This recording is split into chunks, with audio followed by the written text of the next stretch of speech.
Henry Smith the First, a good man in his time. Phew! And as you can see, his time was long ago. Things were rough at the dawn of history, and Henry was no exception. But something else was even tougher than Henry. That's right, weeds. Personal pride and the fact that he has to get home makes Henry do something about them. Or try to.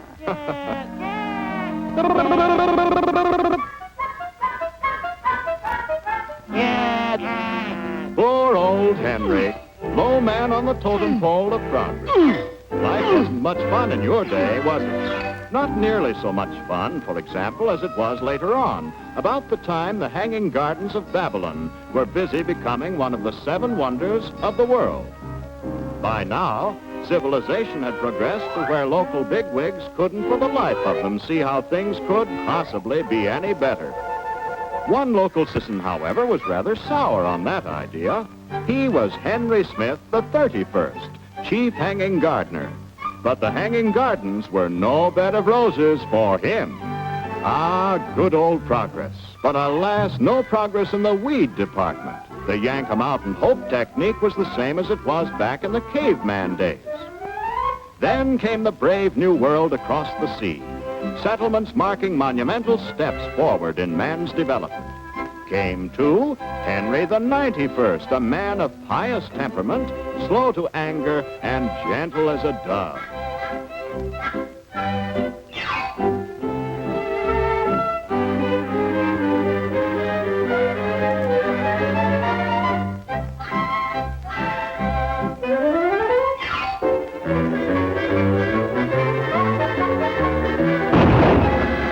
Those were the good old days. Gone, all gone. And we can't shed a single tear over their going, for life today is so much more pleasant, easier, happier. Today is modern, new, progressive. This is the gracious age, the age of pleasant, easily run homes, of push-button cooking, of automatic devices one after another to take the drudgery out of necessary chores.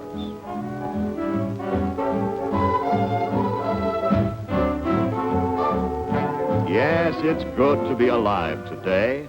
Alive and relaxed in the sun. Relaxed and playing in the sun. Like this child of nature, Henry the 101st. He lives in a fortunate age indeed. The problems of yesterday are all behind him. Well, most of the problems.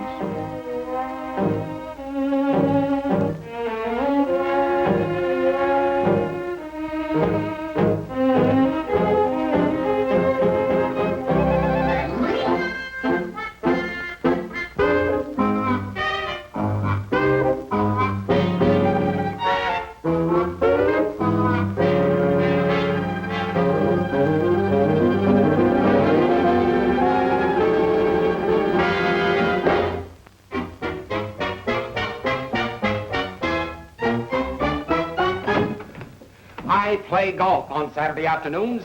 This is Saturday afternoon. I play golf. What about the lawn? The lawn. The lawn we so proudly own, my pet, is spawn of the devil. It's a gigantic inhuman plot against me and my good works. It is living, breathing proof that black magic stalks abroad today. To make myself perfectly clear, it kills me. I play golf!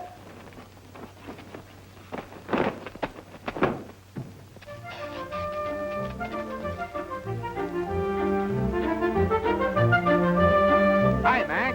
Afternoon. Your ball. Oh, thanks.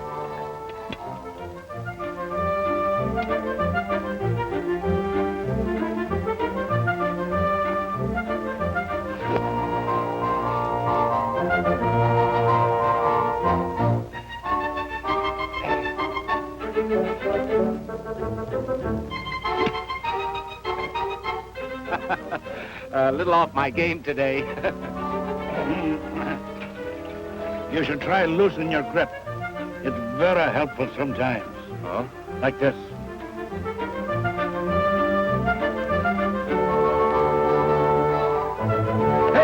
Hey, watch it. Oh, I'm very sorry. Very, very sorry. Hey, Mac, what is this stuff anyway? Weed no more. The question still stands. What is it? It's a weed killer. Oh, one of those things. I wouldn't say exactly that. Meaning what? Meaning this. This particular preparation really works. See any weeds in my fairway? Come to think of it, no, I haven't recently. You mean that this stuff... I mean, you don't have to pull weeds or poison the grass or that is, this weed, what do you call it? It's the whole works? Weed no more. The whole works. Mr. Smith, your ball. Oh. Yeah, thanks.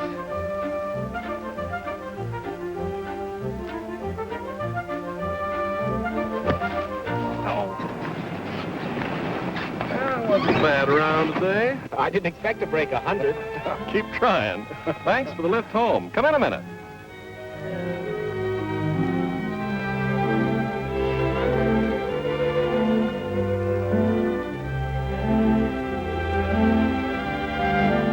How do you do it? How in the world do you do it? My yard? Oh, come on. Take a look. Okay.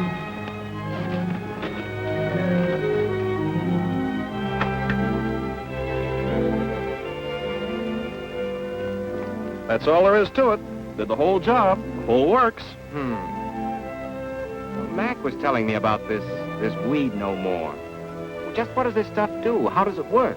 Well, it causes the weeds to commit suicide. I see. Would you mind repeating that? Well, this is not just another weed killer. It works where others fail. You see, industrial and university scientists worked out weed no more and developed it on the principle that it can be more effective to make a weed kill itself than to poison it. And when I say worked, I mean worked. From a theory to a proved, tested product was no overnight step. Years of research went into the job, hundreds on hundreds of experiments, large sums of money, and the result is literally a miracle of science.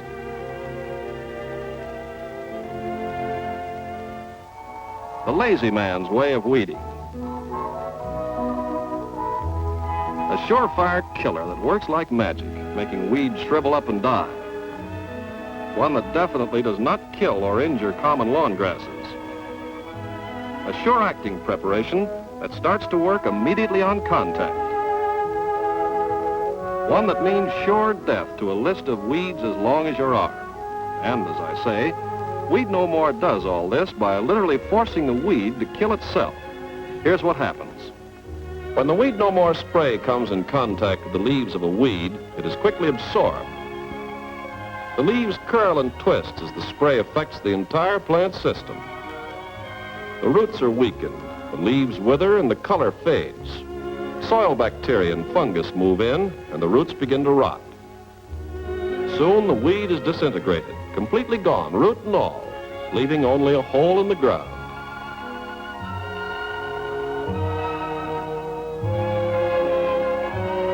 Results begin to show within 24 hours.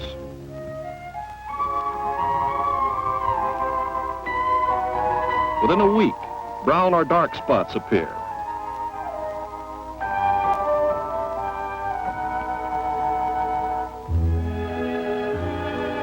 And in another week, the weed is completely shriveled, died, and rotted away, gone for good. It can never reappear later.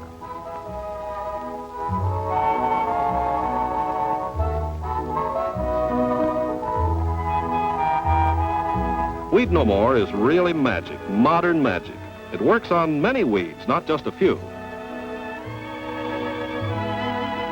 Broadleaf plantain, for example.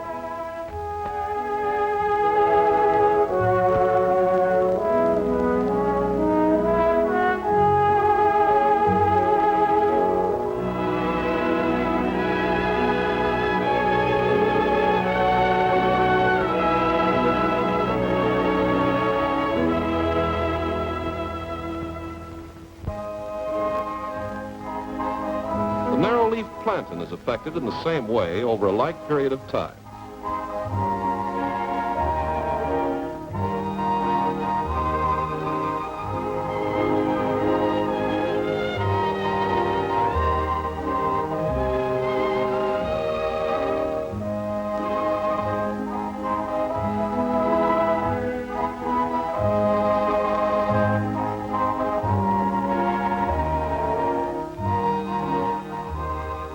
the action of ragweed is more emphatic and the result inevitable.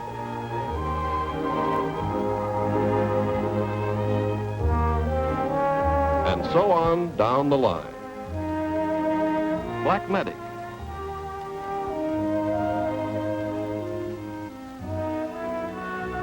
Poison oak. Bindweed. Dock. Mustard. Thistle. And many, many others. Sounds like you know a lot about it. I like to know what I'm getting for my money. How do you mix it? 2 tablespoonfuls in a gallon of water. Weed No More won't fail you, any more than it failed on the immaculate turf of the famed Canterbury Golf Club in Cleveland, scene of 2 National Open golf tournaments. It will live up to your fondest expectations, just as it does for the owners of beautiful estates from coast to coast.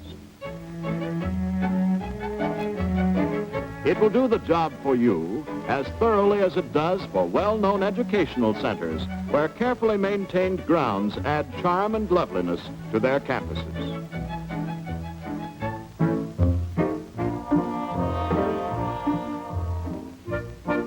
As solid a job as it does for municipal governments, who have found that clean, grassy parkways pay off in civic pride and reputation, not to mention motoring pleasure.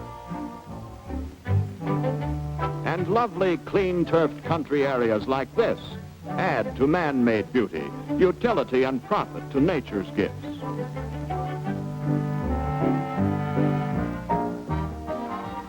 That's right. Just leave it to Weed No More from now on. That's all you have to do.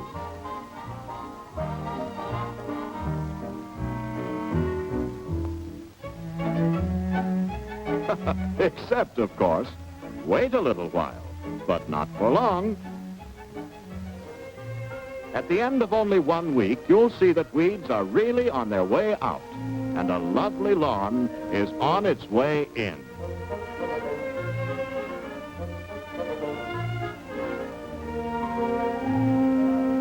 End of week number 2, and things look even better. It won't be long now.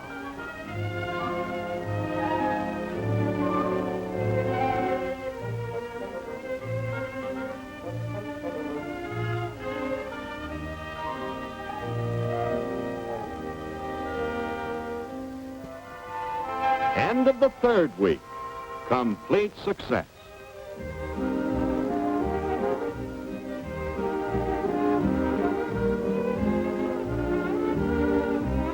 And so, at long last, the happy ending comes to Henry Smith in his battle against weeds. For the first time since the dawn of history, he's completely the victor. Easily, effortlessly, economically. It took centuries, but he finally got there. For now, it's goodbye weeds.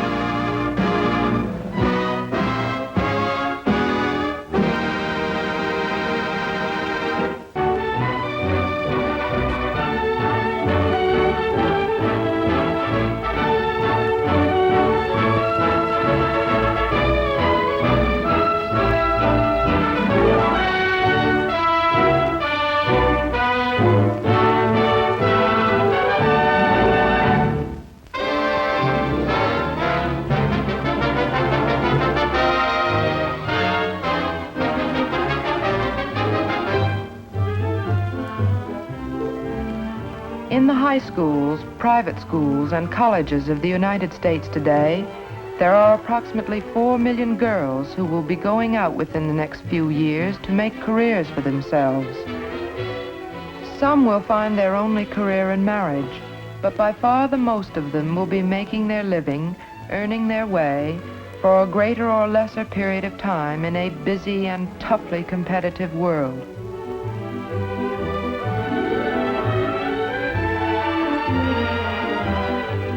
Competition begins with the search for a job, for there are scores and sometimes hundreds of applicants for every really good opening. And the girl who wins is usually the girl who knows what she wants to do and has some aptitude for it.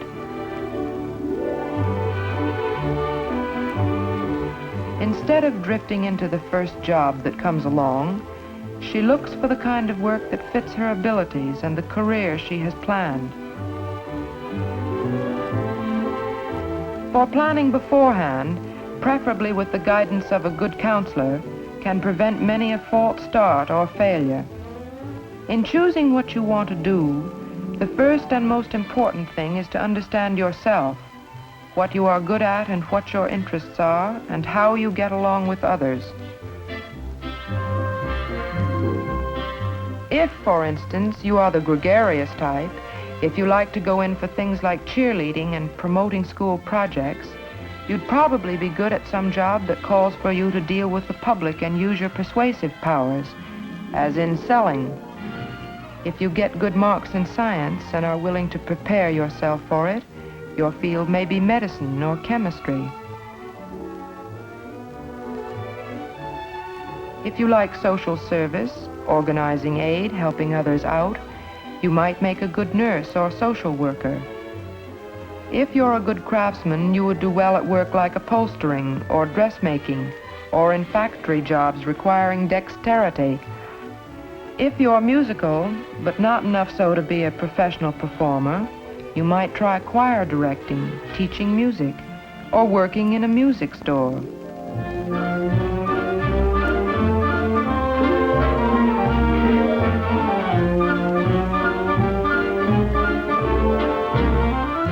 A dazzling Hollywood career as a star of the movies is the secret dream of 90% of the teenagers of the land at one time or another. A career as cover girl, one of those fashion models whose faces and figures ornament the nation's magazines, is almost as highly prized. But jobs like these are out of reach of most girls, and in any case are by no means as glamorous as they look. Modeling, for instance, is hard work. Employment is extremely irregular and pay average is low. Probably not more than a tiny percentage of all models in the United States make a good living.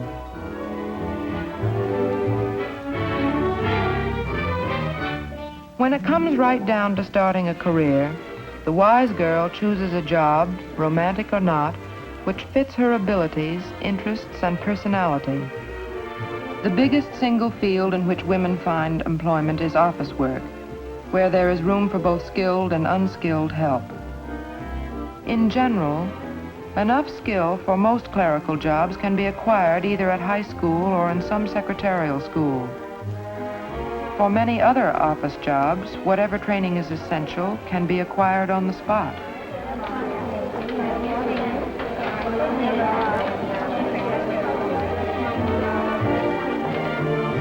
Interesting and well-paid positions, like that of confidential secretary to some important person, go only to girls with exceptional ability and experience.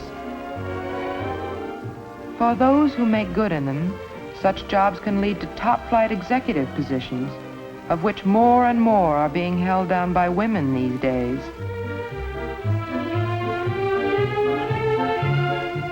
Another field which offers innumerable opportunities for girls bent on a career is retailing. Selling in department stores and specialty shops everywhere is largely done by women. To those who like meeting and talking with people, selling jobs can be both interesting and remunerative, for many stores pay commissions in addition to a regular salary. But retailing offers many other kinds of careers besides selling. There are various specialized jobs. Some big stores, for example, maintain laboratories for testing the goods they sell. Here there are opportunities for girls with scientific interests, those who enjoy research and analysis. Some of the bigger retail stores also make a practice of taking in apprentices and putting them through a course of training and a series of jobs in order to give them a firm grounding for more responsible positions, if they are capable of making the grade. One of the jobs such beginners often start in is comparison shopping. In cities where competition among the big stores is sharpest, the comparison shopper is sent out to scout rival stores in the guise of a customer to find out whether they are offering better values on similar articles of merchandise than the home store. Jobs like this may not be the kind you want to end up in, but they're good to begin in because they give you a chance to absorb rapidly a great deal of useful knowledge about merchandise and merchandising methods. And from them, you can move on to any number of other and better jobs. One of the more desirable positions in retailing is that of buyer. Buyers hold highly responsible jobs and get paid accordingly, for the success of the store may depend greatly on the degree of taste and judgment and foresight they exercise.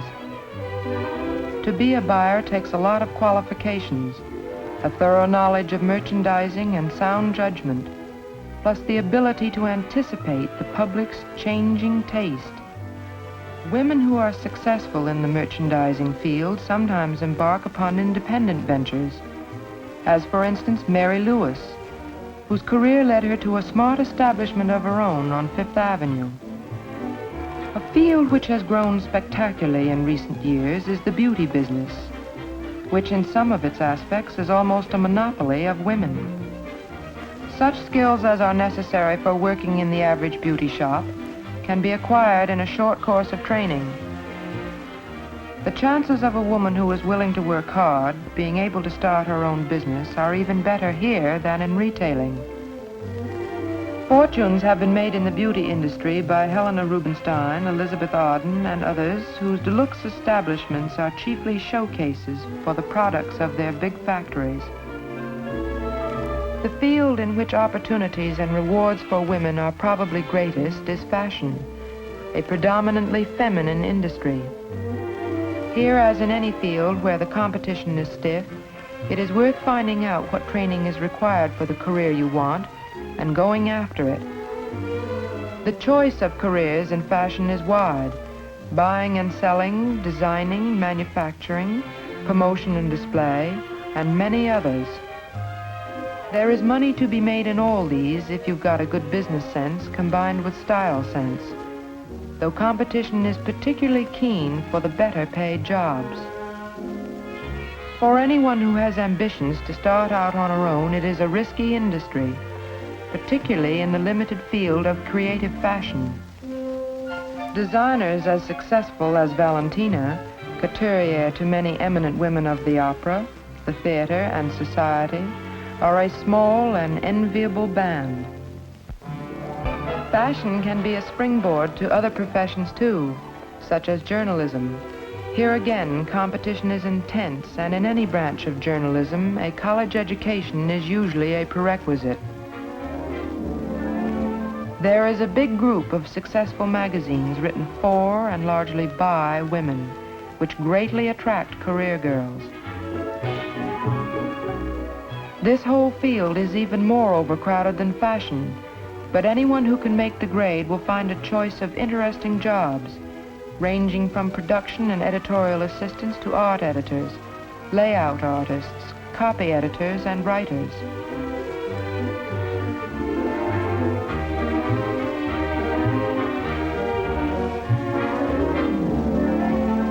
It's a tough field to break into, but once in, there is almost no limit to where you can go, as witness the careers of two of the nation's top editors, Carmel Snow of Harper's Bazaar and Edna Woolman Chase of Vogue. Public relations, publicity, and promotion are allied occupations opening up to women, thanks to the success of publicists like Eleanor Lambert and others who have made a name in this field. To make good, you need, among other things, imagination and diplomacy, a broad knowledge of current affairs, and a personality at its best when you're meeting people.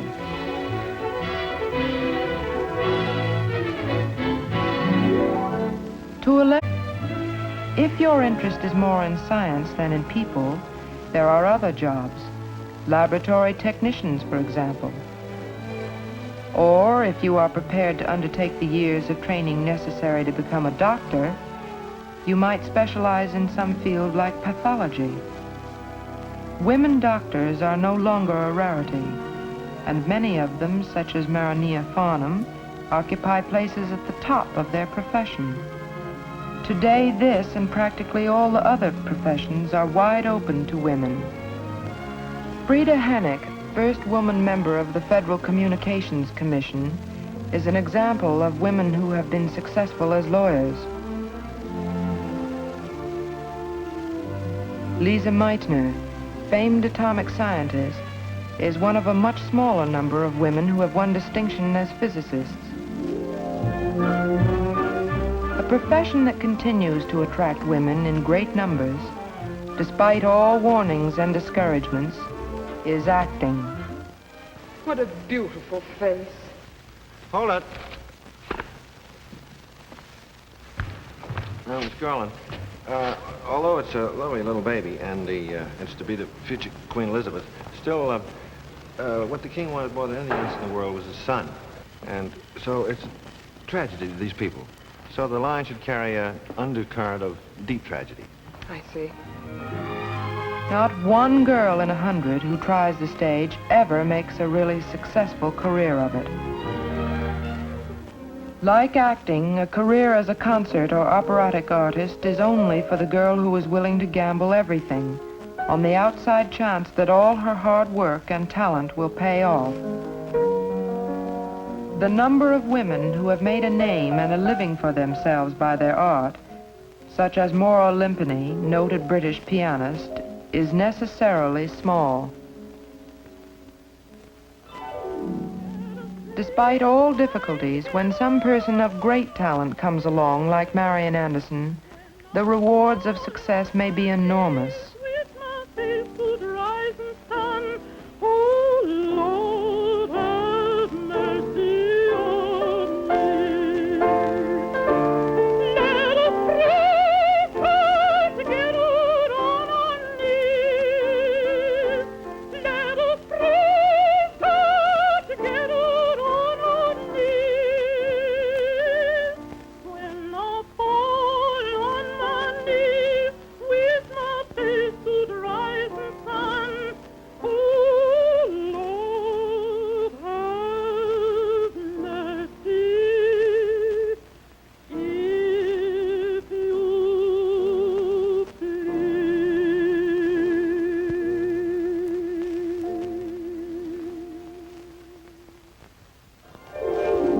From the rarely talented to the most ordinary, every girl in choosing a career can find within herself abilities that might fit her for a number of occupations. Her chances of success are likely to be greatly increased if, with the proper guidance, she concentrates on the career for which she is best suited and in which she can get the training necessary to take advantage of every opportunity.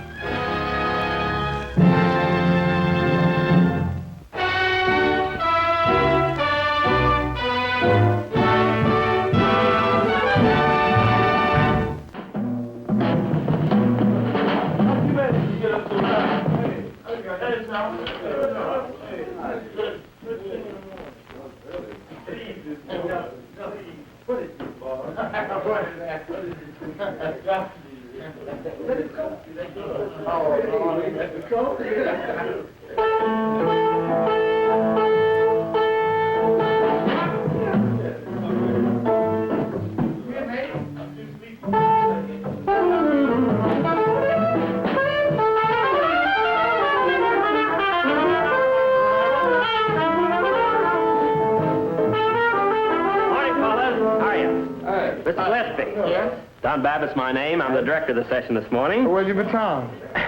Not that kind of director. Now, look, I'll tell you what we want this morning. Come over here. I'll show you. I'll give one to the boys. They can get an idea, too.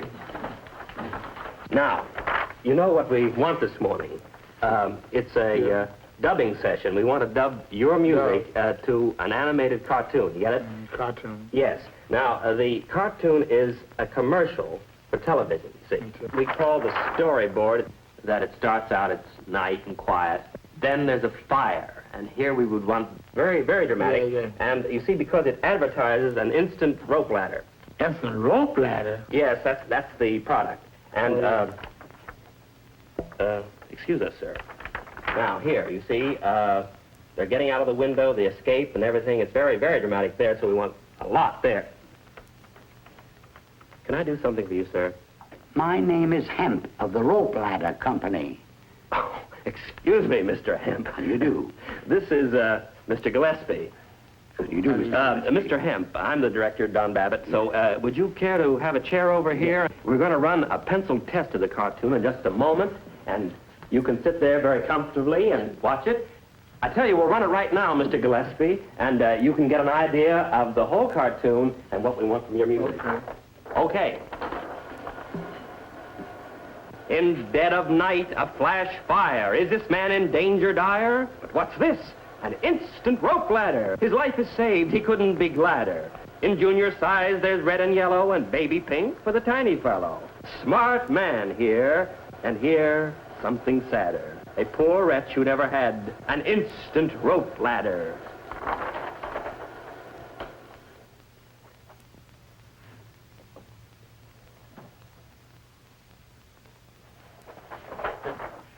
Well, would you and the boys like to give us an idea now of what you have in mind for the music after you've seen the cartoon? This cartoon? Yes, that's the one we're going to dub, and I thought maybe you'd have an idea and give us a whirl at it. If we don't like it, we can tell you. Try again.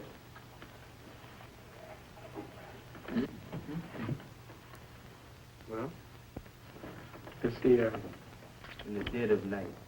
In the dead of night. Yes, it starts out, it's nighttime, so it should be, you know. Very clear. Very? Yeah.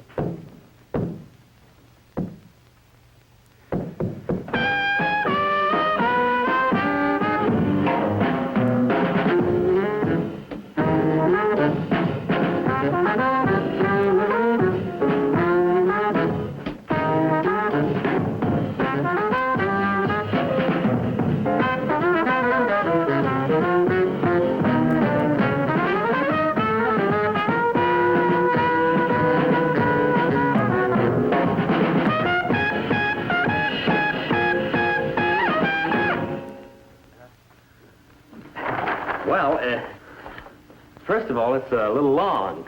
Not quite right. You want to try another? All right, I'll try something else. Listen. Yeah, and just remember it was a little long. Light a match. Fire.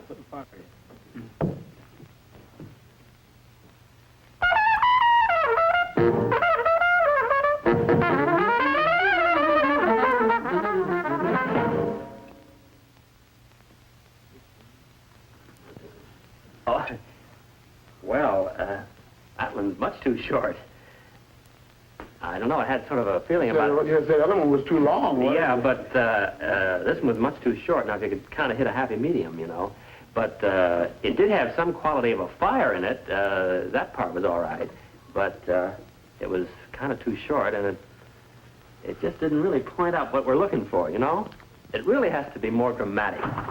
Most of it concerns a fire in the dead of night. An instant rope ladder. Well, yes, that's what saves them, Yeah, you see. somebody's gonna get hung. Yeah, so when the rope ladder appears, Yeah. the music should say something, too. You know? Yeah, somebody's gonna... Mm-hmm. Ah, I know. What's this? Oh, your Pedro. That's the Oh, your Pedro. And it should be much more dramatic. Oh, your Pedro. Oh, your Pedro, son. Oh, your Pedro. Very dramatic, actually. Mm-hmm. Mm-hmm.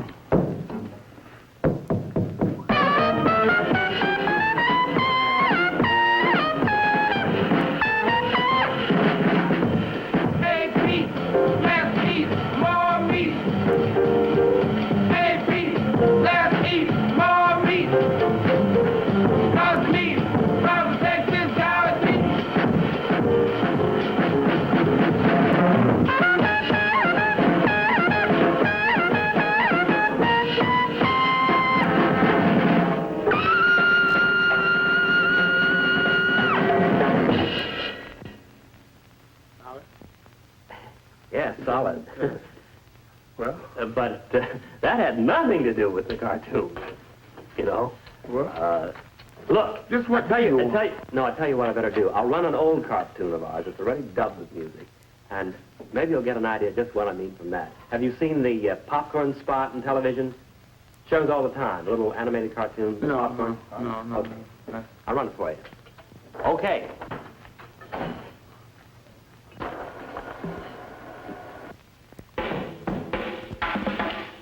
Hey, Pop, it's corn popping time. Well, hello, boy. Now, what do you say? Let's make with the popcorn right away. Too much trouble and bother, yes, indeed. No, man, heat's all you need. You need more than heat, boy, according to Hoyle. You need popcorn, salt, butter, and oil, and a frying pan ought to be completely proper.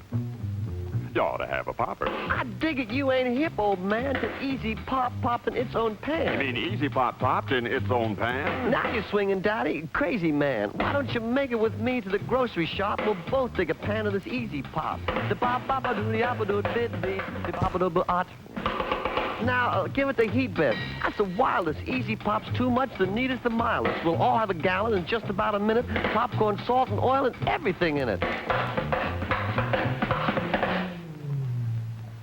What do you know? No muss, no fuss. There's Easy Pop popcorn for all of us. Get your popcorn today. The Easy Pop way. Easy Pop, man, that's real popcorn.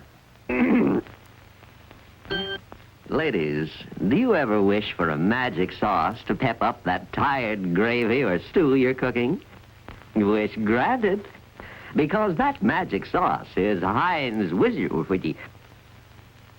That's Heinz Wordfinch. You see, this dark, richly spiced sauce is made to an authentic English recipe. And what it does for fished fishes is nothing short of miraculous. So, ladies, be sure to get Heinz Worcestershire sauce. Heinz Worcestershire sauce. Well, beans, too. But you'll love Heinz sulfate.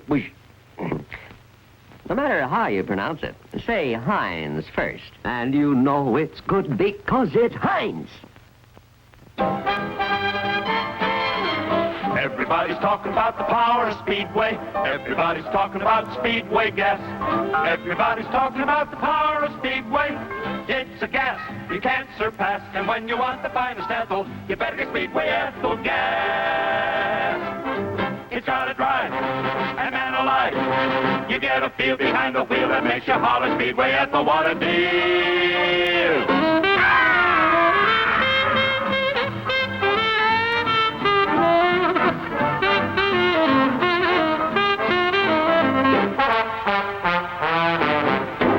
Everybody's talking about the power of Speedway.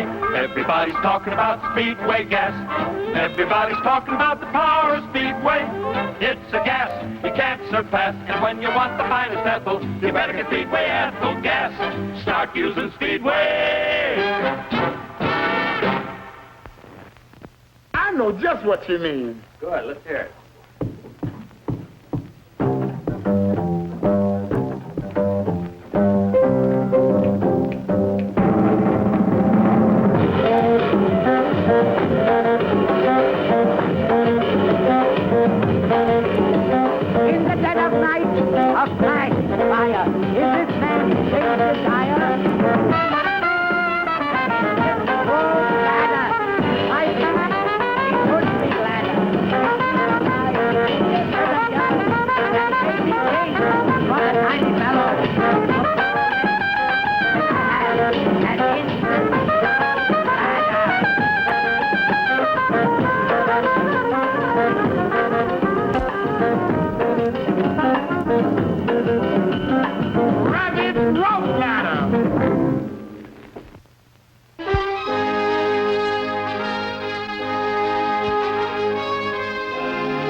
newborn American babies. Newborn citizens of these United States, free and with rights guaranteed by the Constitution. But let's take a closer look. These new arrivals in a typical American town have equal legal rights. But in social class, they are not equal at all. Each has a social status handed on to him by his family and ascribed to him at birth. Meet Guilford Ames III, the latest addition to one of the town's upper-class families. Guilford Ames II is the wealthiest man in town. He owns a large factory. The Ames family is one of the oldest families in the community, and so it represents social prestige as well as wealth. This is where an Ames family has lived for the last 100 years, and this is where Guilford Ames III will live when he leaves the hospital with his mother. Like most of the babies here, this one, Theodore Eastwood by name, has an ascribed status of middle class. His father is Joseph Eastwood, high school educated and a white-collar worker in the Ames factory. He has a steady, skillful job and is comfortably off, but the chances are that he will not advance much beyond his present status. The mortgage on his house is on its way to being paid, and someday it undoubtedly will be. Although young Ted Eastwood has an ascribed status of middle class, he may be able to better it. The class status he achieves during his lifetime may be higher than the one he was born with. This could be true, too, of this baby, David Benton, whose ascribed status is lower class. David's father is Michael Benton, an unskilled factory worker who has a meager education. Mr. Benton rents the upper floor of a two-family house in a rundown section of town. The ability to rise from an ascribed status to an achieved one is called vertical mobility and is particularly characteristic of the United States. There are class lines within each general group, and these vary geographically and in relation to nationality, religion, and race. Class exists in the United States as it does everywhere, and it plays a vital part in the life of every community. Let us follow the lives of these three babies and see how class affects them.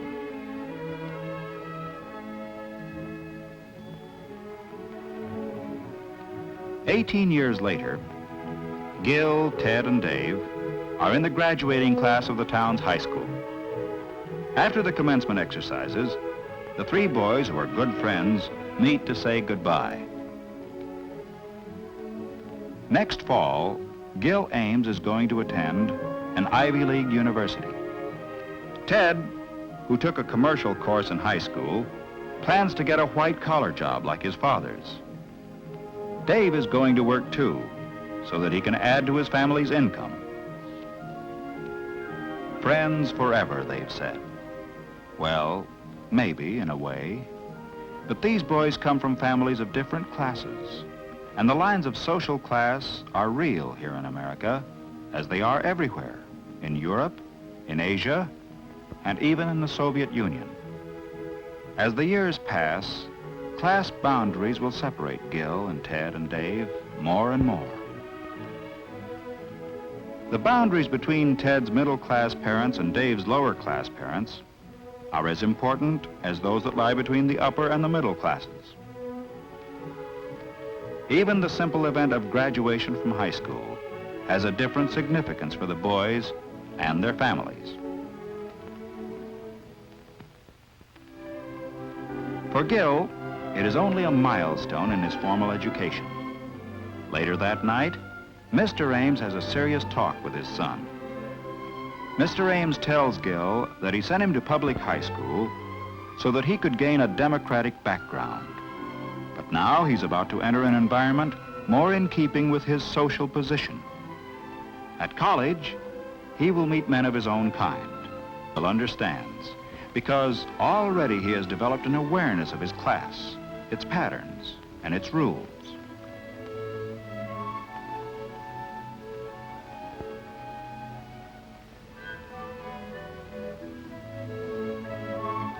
In another part of town, the Eastwoods have just finished dinner, and Mr. Eastwood is talking with Ted about his plans for the future. Ted's record in high school was generally good, but there was one subject in which he excelled: drawing. Ted would like to do something professionally in the art field, but his father discourages him. In the light of Mr. Eastwood's own experience, security lies in business and white-collar work. Ted sees his father's point of view and agrees that the commercial courses he took in high school have prepared him for office work, and so that's the kind of job he'll look for.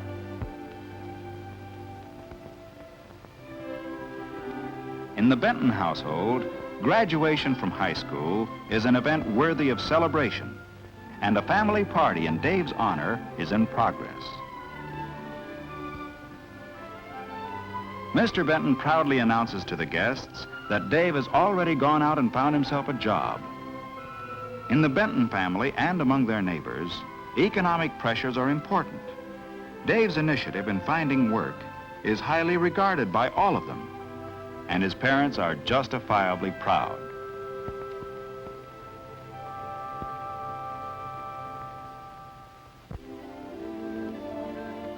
Four years later, Dave, 22 now, has a job at a local gas station. Although he's still only a gas station attendant, he's studying to be an automobile mechanic. The driver of the car is his old friend of high school days, Gil Ames. Gil has graduated from college now and is on his way to start work in his father's factory. Dave is going to be married just as soon as his job of auto mechanic comes through.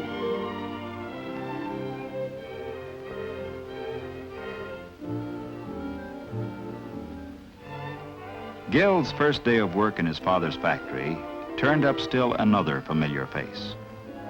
Ted Eastwood has a job in the bookkeeping department. Mr. Ames is taking his son on a tour of all the departments of the factory. Someday, Gil will take over the business, and today, he's beginning to learn about it.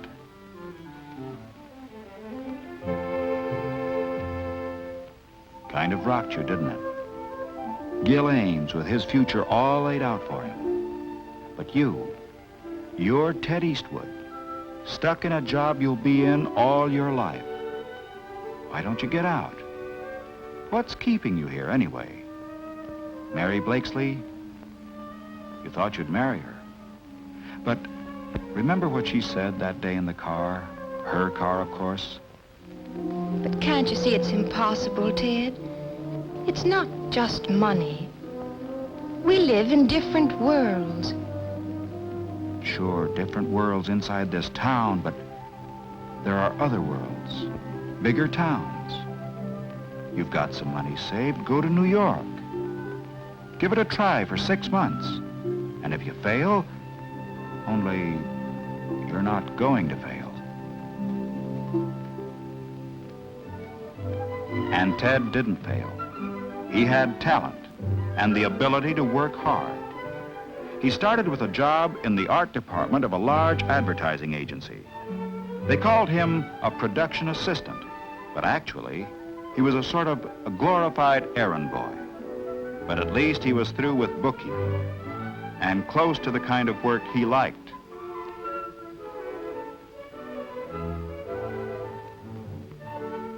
At night, he took courses in commercial art and advertising and spent a good deal of his free time working and studying at home. In the years that followed, Ted gained a thorough technical knowledge of his field.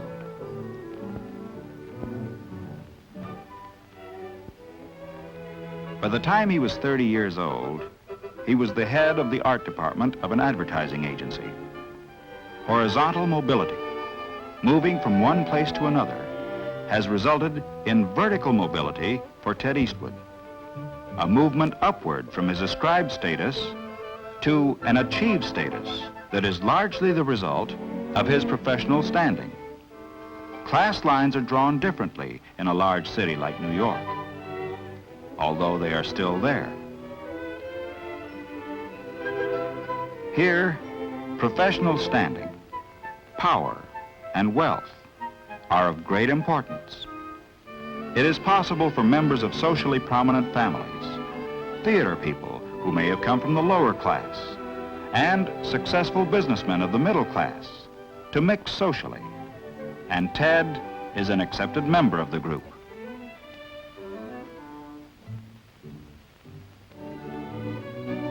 But when Ted returns to his hometown on a vacation, how does he fare? Has he a new achieved status back there too? When he meets the girl he wanted to marry, have things changed? The town is small enough so that Mary has heard about Ted's success in New York. But this isn't New York. Mary is married to Gil now, and although they are friendly enough toward Ted, he still isn't part of their world, and he never will be. In this town, the ascribed status of his parents is still the class to which he belongs.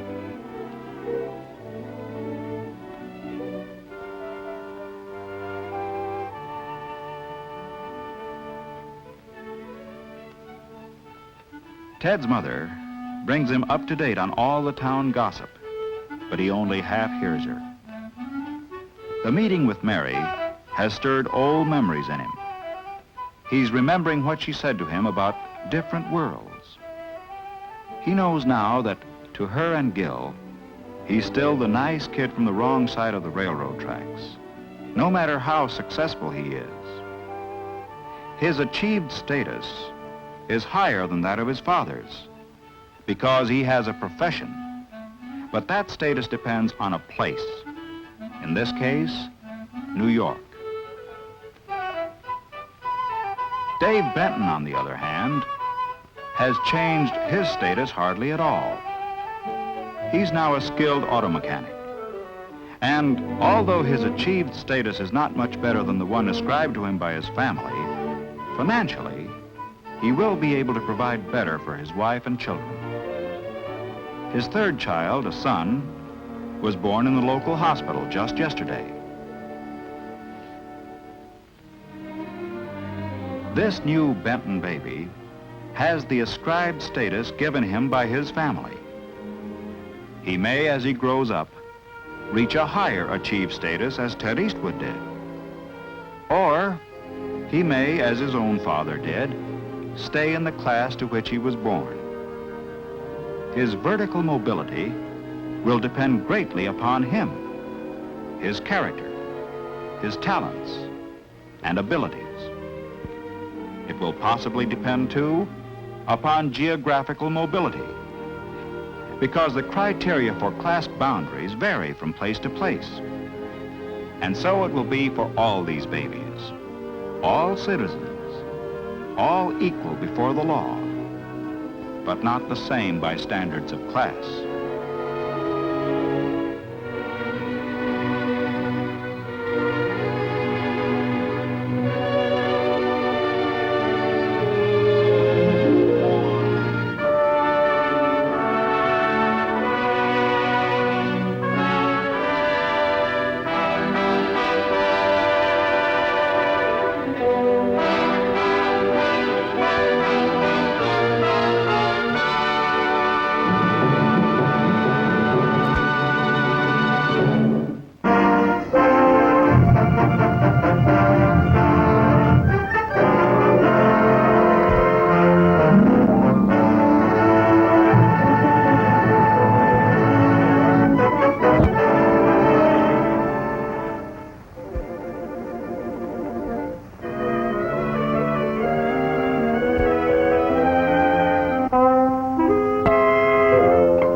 Well,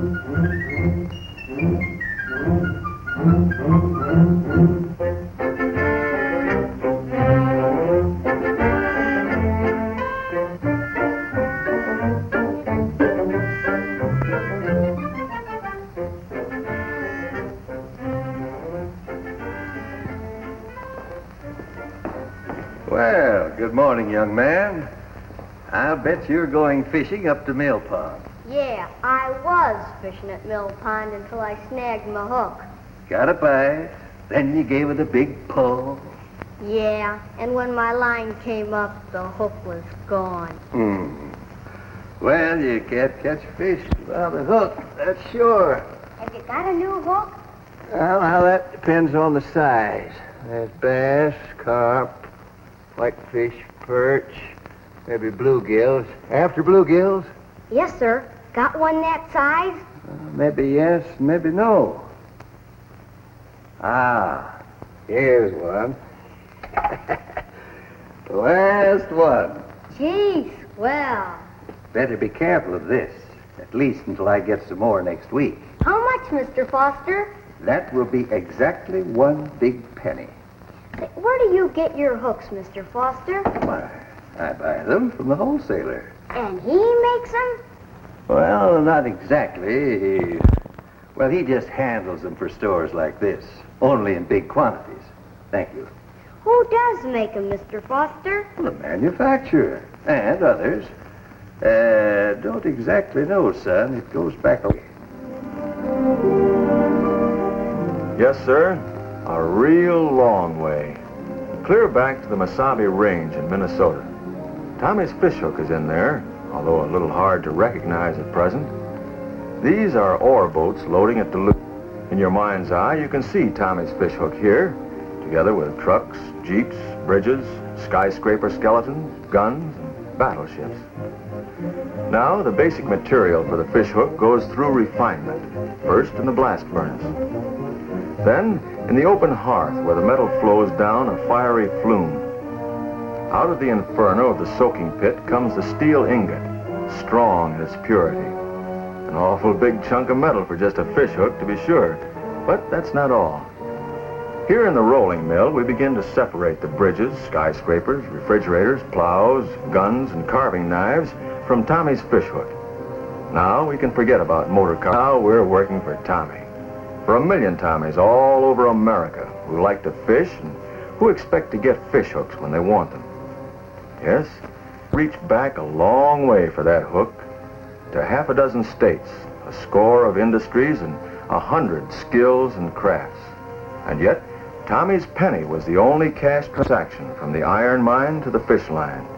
How is this possible? Well, let's go back again. All you see is men at work, working for wages that raise families.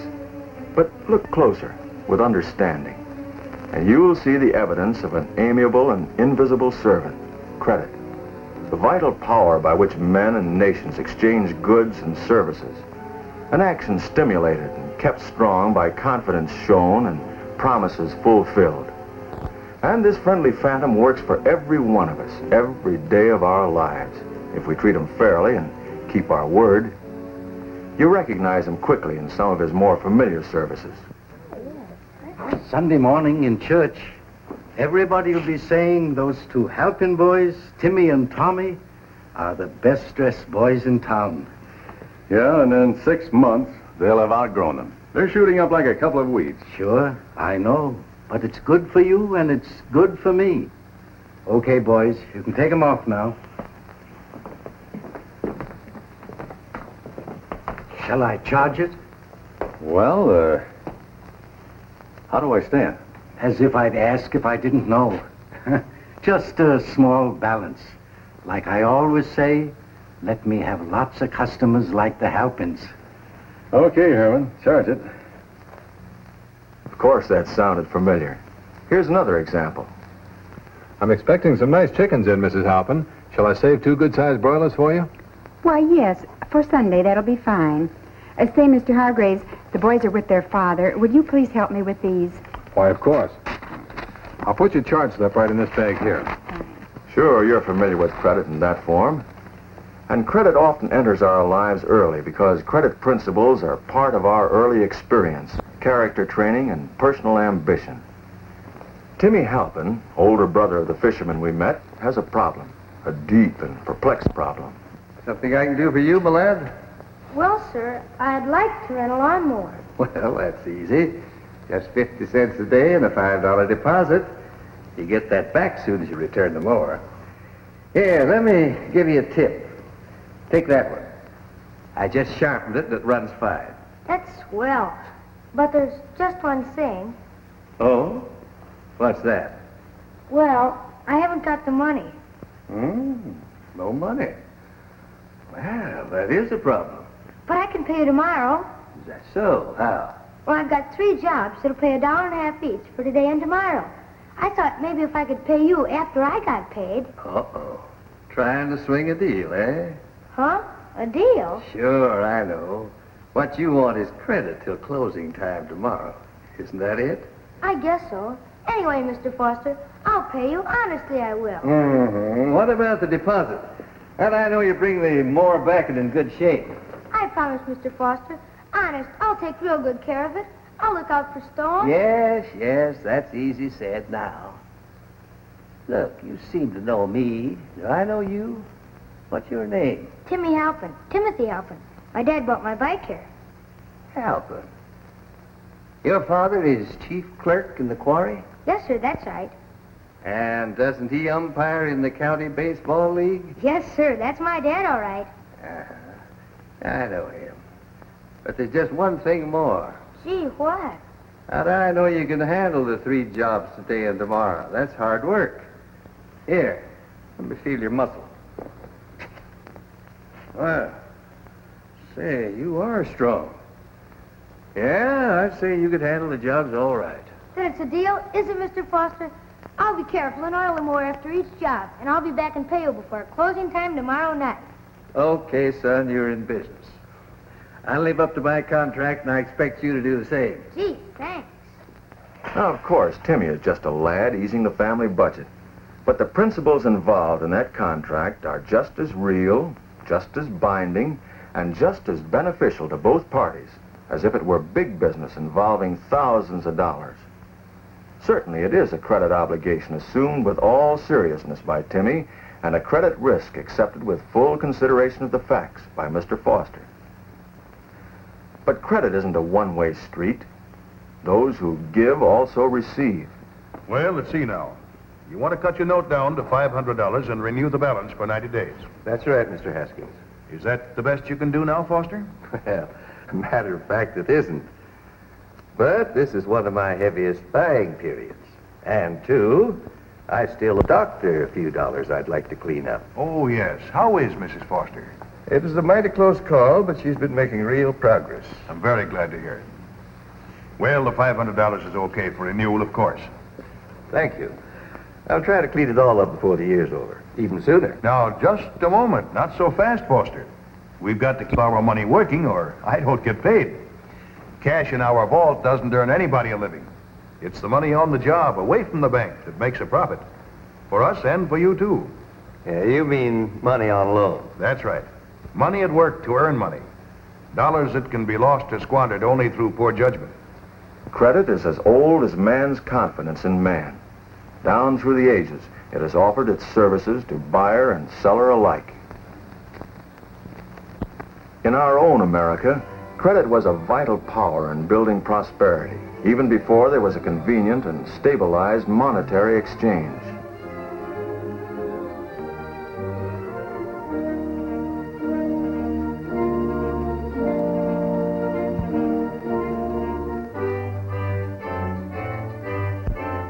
A cash transaction is confined to value for value received, and even exchange.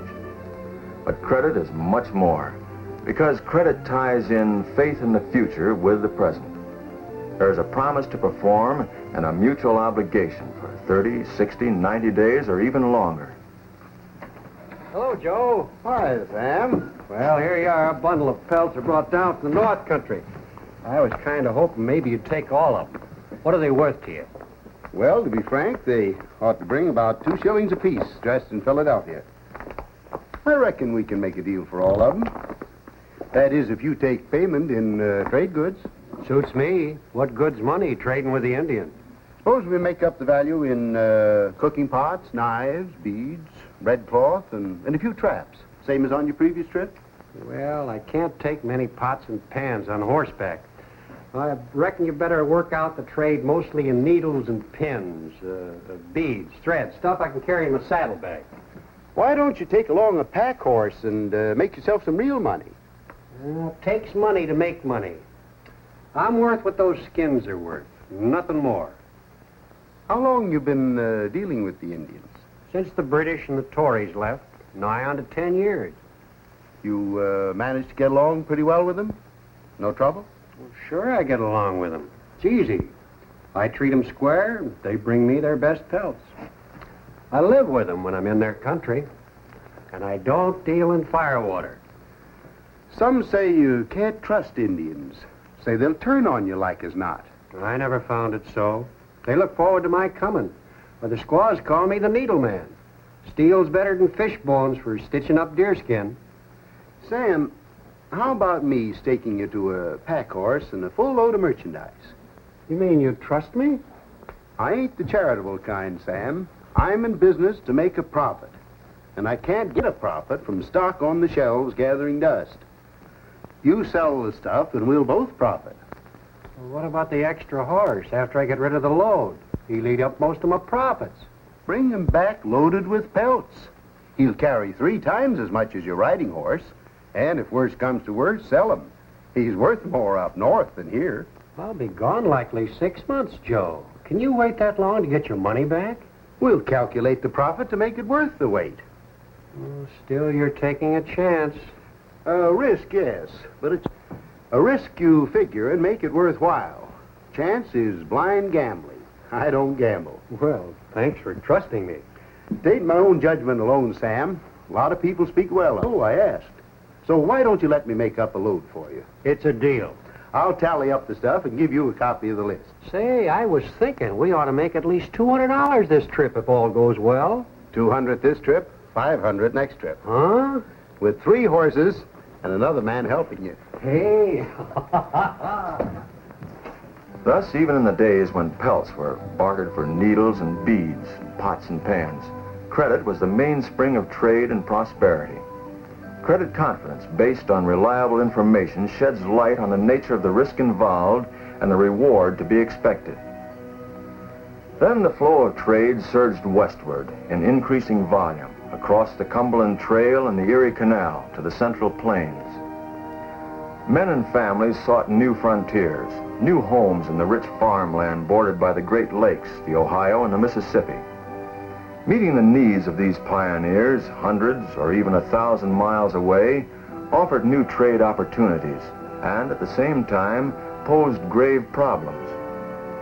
In 1837, the sudden demand by President Jackson for cash payments for the purchase of government lands caused a money shortage which led to an eventual paralysis of business.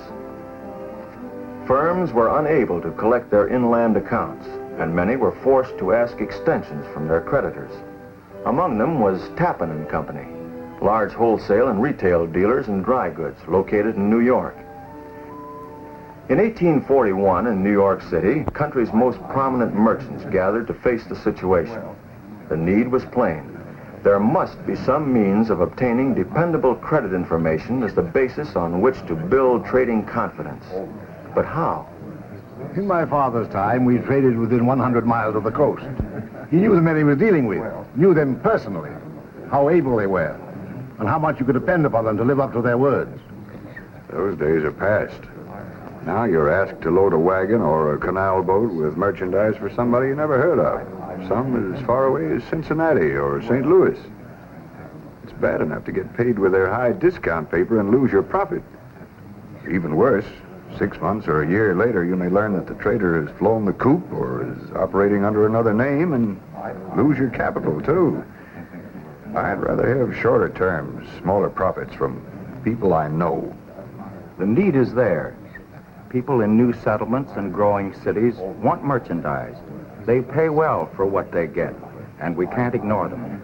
There must be some way of picking the honest country traders and jobbers. How? Who can pick the sheep from the goats? I ask you, is it worth it? Ask Louis Tappan.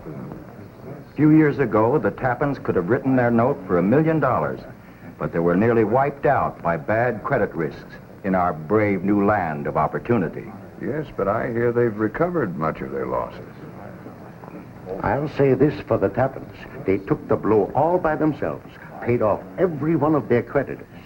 Arthur's back in the silk business, and Louis has got some new wrinkles which we shall hear about presently. They've got plenty of gumption, there's no denying. A.T. Stewart thinks highly of Louis Tappan's financial and credit judgment. Stewart is as tough as steel, but a reasonable and far-seeing man for all that. Very well, gentlemen, shall we get down to business?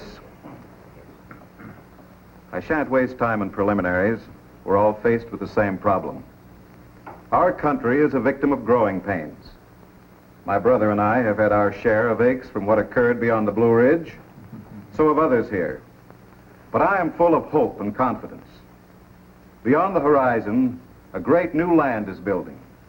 Hundreds of thousands of our people have already gone west. Others will follow. They need our coastal merchants in New York, Philadelphia, and Baltimore as suppliers. We need them as customers and consumers of our goods. And go broke extending credit to irresponsible country merchants. Unless I know them, I don't sell them. That comment, better than most of you in this room. Yet I still say to you that the fault does not lie in credit, but rather in its abuse, due to faulty information or lack of any information on which credit risks are accepted. The calculated risk depends on the light thrown on the hazard. Anyone who ships on terms beyond the Appalachians is no merchant. He's a gambler. I hear of hundreds of new traders in Ohio, Indiana, and Illinois, but I'm not shipping them unless I know them to be capable, dependable merchants. That's my point.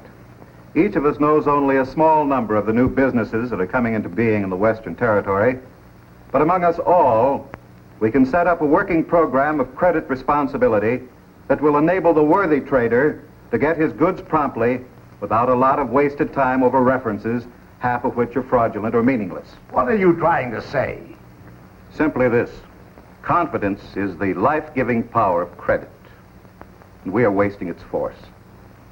Each of us is stumbling along in the dark, guided by the feeble candle of his own individual experience, when we should be combining and sharing our united knowledge to drive out ignorance and chance. Credit flourishes in light and withers in darkness. Before you say any more, I want you to know that my credit files represent a considerable investment in effort and expense. I consider them strict confidential.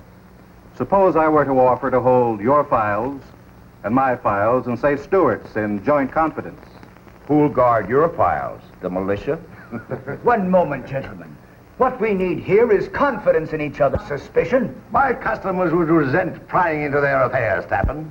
Not when they find they get their goods delivered quicker. They'll soon come to a realization that credit moves faster on fact than on fear. You mean you would rely on our ledger experience only? Indeed not. It is my plan to appoint confidential agents in the principal communities of 14 states, covering the main trading centers of the whole nation. These agents would be the highest type men we can attract, with sound business perception and high integrity. And what will they do? They'll make a list of local traders, make note of new enterprises, withdrawals, and failures. They'll indicate the credit worthiness of local merchants, with some appraisal of character and capital. Well, that sounds reasonable to me, if it can be done. I say it's fantastic. It's against human nature for competitors to join in such pool. Eastern merchants would avoid it like the plague. Listen, gentlemen. I have the largest mercantile credit files in New York, probably greater than all of yours put together. If you will join with me, my files go to Tappan tomorrow for his mercantile agency. You can count me in. Well, I'll string along. I've got to. I've changed my mind. I'm for it. And I can send you the names of some good confidential correspondents in New England and towns along the... Excellent. Let's make a beginning right now.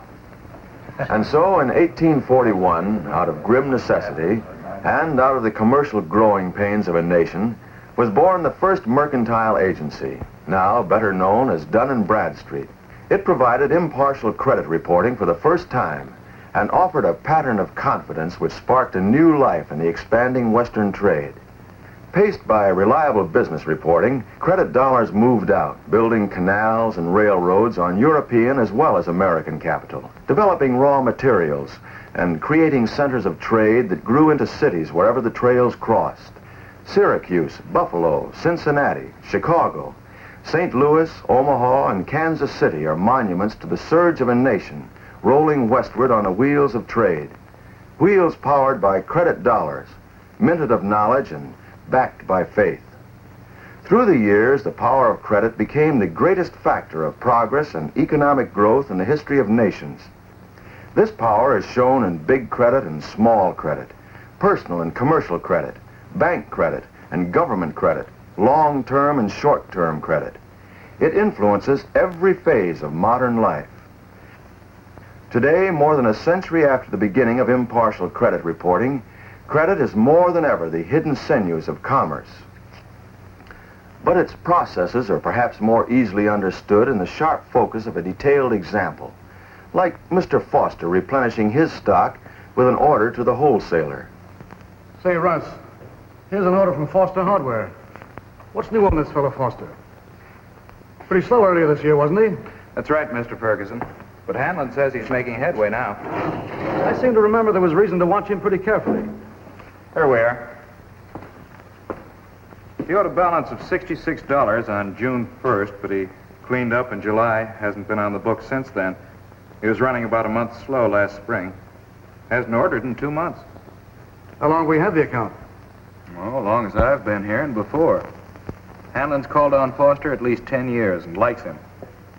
I see. Well, this is for $192. Better draw a Dun & Brad report on him. Okay. Just as simple as that. A mere matter of routine.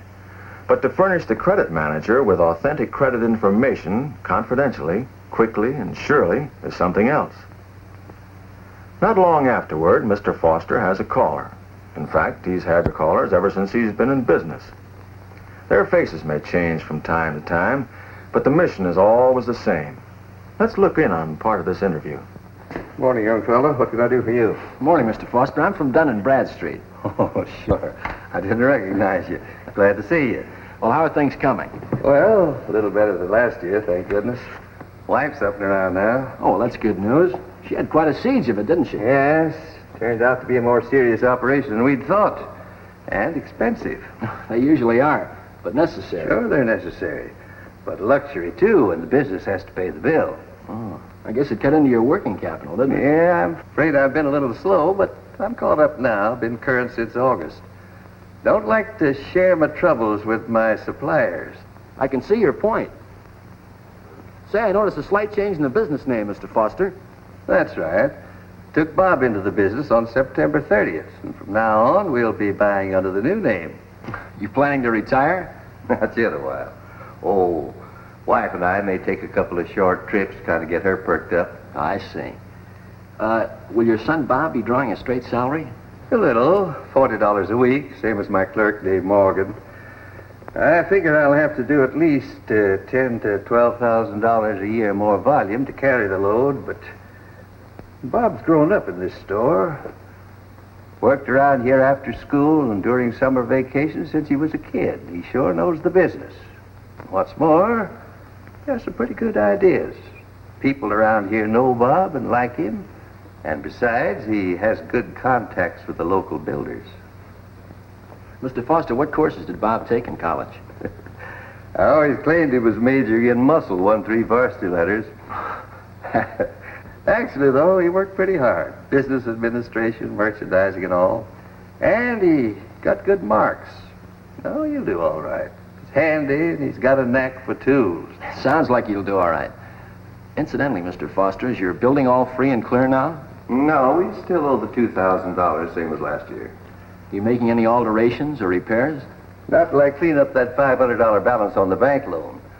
Bob and Dave are at me to modernize the front, put in steel shelving in the paint mixer and pipe cutting department. Well, they'll come in due time, but I mean to pay for repairs and fixtures out of savings, not working capital.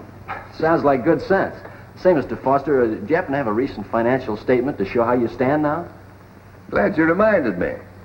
The accountant fixed one up last week. I've been tempted to mail it in, but I guess I forgot it. But one thing's sure. Down in Bradstreet won't let a fella forget. Not for long. It is pretty important, isn't it? Sure, I know. Nice to have ready cash in the till, but it's a whole lot better to have credit with your wholesaler. Believe me, I've found that out many times. Say, you've done all right. Thanks. Nice profit, and you've kept it all in the business. By the way, how are your receivables? All current? Well, I hope so. And so the living story of a business, its prospects and its problems become the basis of a commercial report, interpreting the daily events in that commercial enterprise into terms of credit information. Additional money was required. 2 years ago, Foster borrowed $3,000 from the bank, period, paragraph. This in itself would have caused no great financial strain, but his wife became ill the following spring, and Foster was due more than $1,000 above and over his regular salary to pay medical bills, period. This was reflected in slowness, up to 28 days, No, correction, 25 days, In the payment of trade bills, which first showed up in the fall of the year, period, paragraph. In the first 9 months this year, however, sales increased about 20% over those in the same period of last year. A larger profit was earned, period. The 9 months apostrophe, earnings of $2,585 were retained, semicolon. Working capital was increased by $2,600. And that report will be influential wherever Mr. Foster requires testimony of his right to the confidence of others. Mr. Ferguson, here's the report on Foster. I see he's taken his son into business with him. Maybe that's good news and maybe not. How's Foster making out? Looks like he's making a fast comeback. The bank loan's been cut to $500. Sales up 20%. Good profit, all retained in the business. They've been current with suppliers ever since August. Looks like they have their heads above water again. Where's that Foster order? I have it right here. I guess Hanlon was right about Foster. The old man's got the stuff for an uphill battle. Just hope his son is made of the same metal. And the story of Foster's hardware store is repeated with infinite variations, thousands of times a day all over the United States, because customers demand everything from fish hooks to refrigerators, from pins to pianos. Needs that must be served by retailer, jobber, wholesaler, and manufacturer, ranging in price from a penny to thousands of dollars. Needs that credit must serve. Some concerns grow large and prosper. Some stay small and prosper. But all render important and necessary services to the 150 million people in the United States. Just as there is a relationship between power and light, there is an affinity between the power of credit and the light of reliable facts. The light of confidence which credit investigation provides, signaling the transfer of credit power promptly and in good faith. Statistics, ratios, and discounts are important to the credit investigator, but even more important is the human equation. The daily round of the credit reporter is as long and varied as American business itself. He talks to them all, on Main Street from coast to coast in 53,000 communities. Then he checks and verifies every item of information to make his report accurate and complete. From cities, towns, and hamlets, these reports flow first to the local offices of Dun & Bradstreet and then to the main reservoir in New York, where information on 2.5 million commercial and industrial businesses, large and small, is available in the same form as the report on Foster hardware. And because Mr. Foster's buying needs radiate in many directions for crockery, glass, paint, electrical goods, tools, and seeds, copies of the Foster report are available to suppliers in the territories where he makes his purchases. 150 Dun & Bradstreet Mercantile Agency offices serve the country through small offices as well as large. Remember how eagerly the wholesaler's credit manager scanned that Foster report? What was he looking for? What did it tell him? Well, the change in business name for one thing, the experience of the management, what they sell and how they sell it. Financial progress is reflected by the recent balance sheet, the story of that progress, and finally, the record of payments to other suppliers. All this and more, too, is reflected in the improved credit rating change. And that change in Foster's name and the advance in his rating are just two of the 6,500 similar changes made every day in keeping the Dun & Bradstreet record of American business constantly alive for the confidential and exclusive use of the grantors of credit. Those 6,500 changes are a sensitive barometer of the daily change, great and small, in American business. Every 2 months, the huge Dun & Bradstreet reference book is revised. Names of manufacturers, wholesalers, and retailers, both large and small, are added. Rating changes recorded, and defunct concerns deleted. In all, 300,000 changes for the 60-day period. Every line in the reference book is the lead of a story often crammed with adventure, suspense, climaxed in success, or adversity. Yet each is but a chapter of an unfinished serial to be continued, as long as the enterprise remains in business. And behind our advancing civilization is the might of credit, the power that helps to process goods from raw materials to finished products for the Halpins and for 41 million other American families, supplying them with food, clothing, and other necessities and luxuries that establish the high level of the American standard of living. In Colonial, Michigan, and in every metropolis and crossroads of the nation, credit, the invisible and amiable servant, helps to move merchandise next door, a mile away, or across the continent. Credit has the power to do almost instantly what cash would need weeks or months to accomplish. Besides, there isn't enough cash in the entire country to keep our economic system in operation for as much as a single day. In scarcely more than a century and a half, the credit system of America has energized the mind and muscles of our people for the conquest of a continent and the development of its raw material resources. The speed with which America has grown to be the mightiest nation on earth has no parallel in history. The free flow of credit provides the pulse of power for our industry in peace or war, and fortifies our morale in times of political anxiety. American credit offers strength and hope to the peoples of the world whose liberties are endangered. The American credit system, as a symbol of free, competitive action, is a beacon of faith toward the future. For the credit of a nation, like the credit of its citizens, is based on character. Great men of all ages have recognized the boundless creative strength of credit. Commoners have risen to high places on its power, made kings and emperors do their bidding. Over a century ago, Daniel Webster said, "Commercial credit is the creation of modern times and belongs in its highest perfection only to the most enlightened and best governed nations. Credit is the vital air of the system of modern commerce. It has done more, 1,000 times more, to enrich nations than all the mines in the world."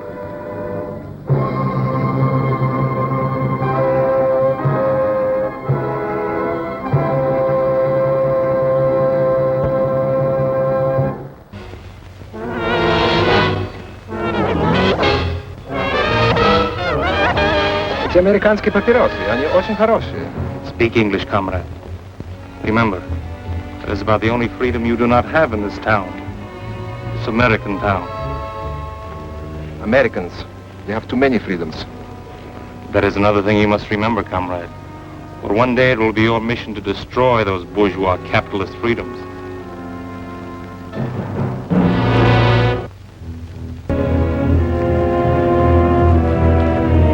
Frightening, isn't it? From all appearances, this community could be in Iowa, California, or Tennessee. It looks like an American town. As American as apple pie and ice cream. As a matter of fact, you can find apple pie here and ice cream too. But appearances are deceptive. This is not an American town. However, it may be assumed that such a town does exist, shrouded in secrecy and protected by utmost security, deep behind the Iron Curtain. You might call this a college town, communist style, as part of a long-range plan to destroy our free way of life. These young communists are studying the economic, political, and religious institutions that are the very heartbeat of America. The courses here in this strangest of all schools: espionage as a science, propaganda as an art, sabotage as a business. This nameless American city, deep in the vastness of the Soviet Union, it stands as a symbol of Russian treachery, of long-range communist conspiracy. This town may appear to be an accurate likeness of a typical American community, but it's a fraud. It isn't free. Now, let's take a look at a genuine American town and a genuine American. I want you to meet Jerry Donovan. He's proud of his country, but prone to take his liberties for granted. Well, he's aware that someone must assume responsibility for those liberties, for our free way of life. Yet, when there's a job to be done, Jerry, like so many Americans, is apt to ask, why me?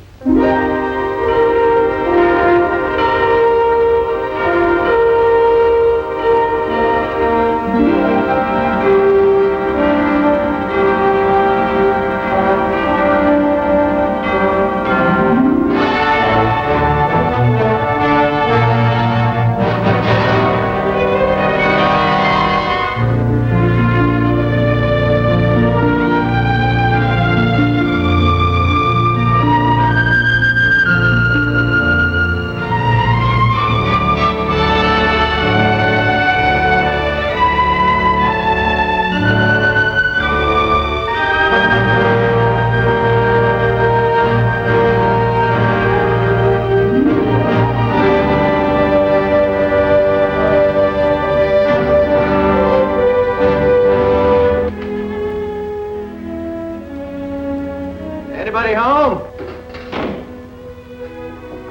Well, hi there, partners. What? Hey, what is this? You bad guy, take away our land. What? He's on the warpath. You better send for the cavalry. Take him prisoner. Tie him up on a hill of red ants. Oh, now, wait a minute. I don't happen to like ants. You sit on that hill. Now, you got this all wrong. You see, I have to be a good guy. Sit. Yes, sir. Hey, where are you going? Get him honey. Ants love honey. Oh, now, just a minute. All right, Indians, time to wash up. Dinner's almost ready. Right now. Dessert in the wigwam later. Oh, Well, you saved me from a fate worse than death. Oh? How come we're eating dinner so early tonight? Well, don't you remember you have a union committee meeting tonight? I just want to make sure you could make it. They don't expect me. I told them that your folks were coming here for dinner tonight. Oh, honey, Mom and Dad aren't due in for another week yet. Now you have plenty of time for the meeting, right? Helen, you don't understand. I knew that your folks weren't going to be here tonight. You knew? Well, then why all the I nonsense? just told that to the fellas to keep from going tonight. Oh. Besides, my favorite TV show is on. Wouldn't want to miss that, would you? Would you? Well, Jerry, you missed the last meeting. Don't you think you should be there? Honey, nothing ever happens at those meetings.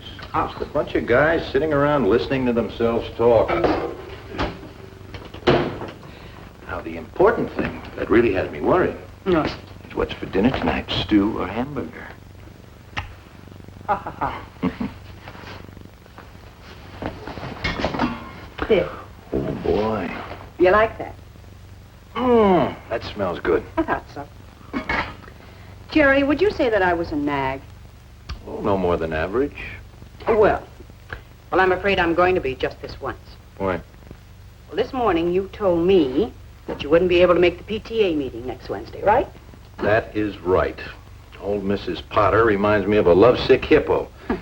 Besides, Wednesday's my bowling night. Oh, Jerry, can't you think of anything besides bowling and television?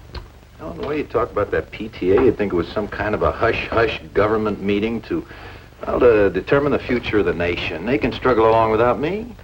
Well, what about Jimmy's father-son banquet tomorrow night? He's been counting on that for weeks, you know that. Well, now, that is different. Wouldn't miss that for the whole world. Besides, I wrote my speech already. Oh? Yeah, I've been rehearsing it all week. Listen to this.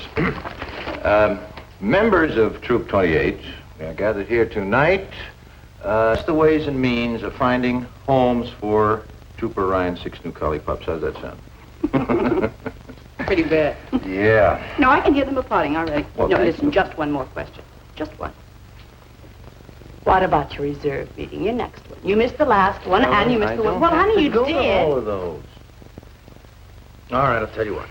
I will talk to my secretary in the morning and find out if my schedule will permit me to go to the next one. Would you quit bugging me? Bill Martin's here. I asked him to stay for dinner. Hey, that's good. I wanted to talk to Bill about how his team can beat state this year. Again? Well, he didn't listen to me last time. Now, Bill, this is the play you've got to watch out for. Now, their quarterback takes the snapback. Right. He hands off to the left half, who goes wide.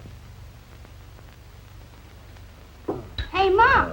Linda's putting coffee on her strawberry. Linda put coffee on a strawberry. All right. You finish your dinner now. You can be excused. Night, Daddy. Good night, beautiful. Listen, you please finish, will you? Night, Daddy. Night, Jimmy. Night. You be a good boy. Coffee on a strawberry? Well, I never brought Hey, Yeah. go to bed. Is there something on your mind? How can you tell?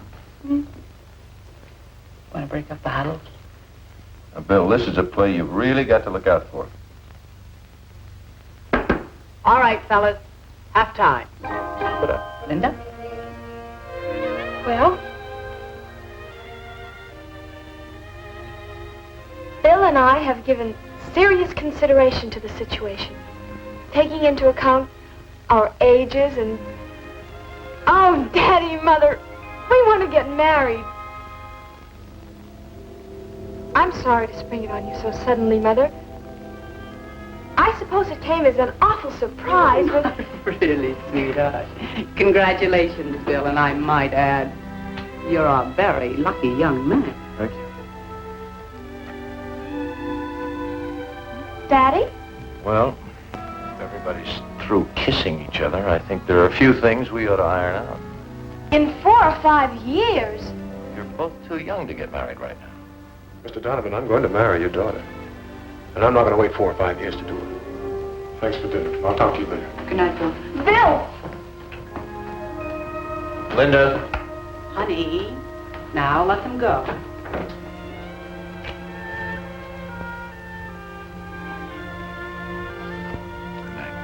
Good night, sweetie. Sweet dreams.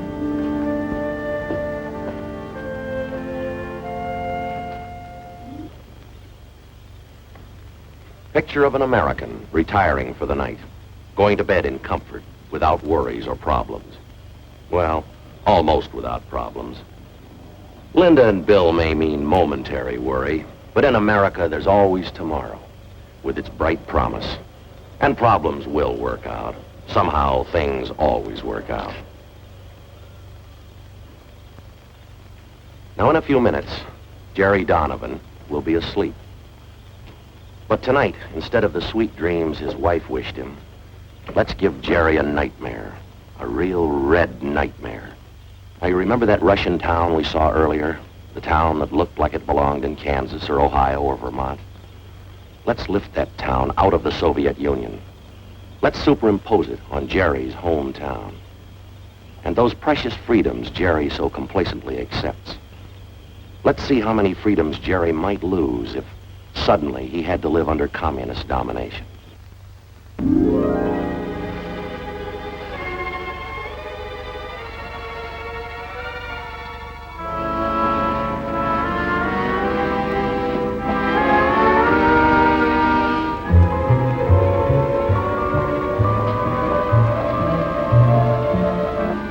Hey, Charlie, will you hurry up with the coffee? All right. I've only got one pair of hands. Jerry's a little confused. Things seem different now, and they should, because freedom has suddenly vanished.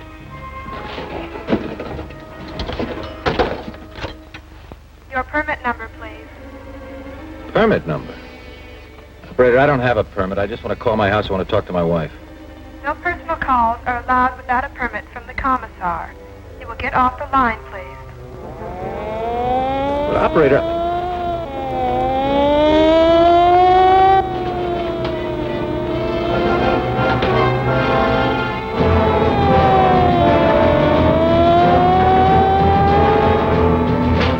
Say, what gives?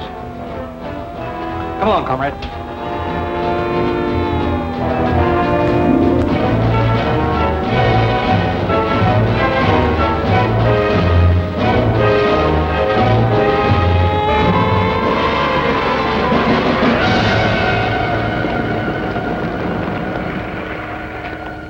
Now that you become acquainted with the enlightened communist system, in contrast to the outdated capitalistic way of life, you are now prepared for the next step of your indoctrination, which will be most difficult. When the moral fiber of the United States weakens and the economy collapses under the pressure of competitive coexistence, you will assume control. You will move into every phase of American political and economic life. It will be your responsibility, comrades, to purge the minds of the reactionary Americans so that they will welcome the enlightened Soviet system and conform without resistance to the dictatorship of the proletariat. Again, my congratulations, comrades.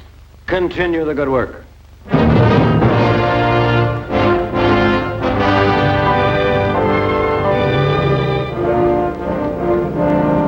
Say, could you tell me what... Yes, comrade. Nothing. Nothing, never mind.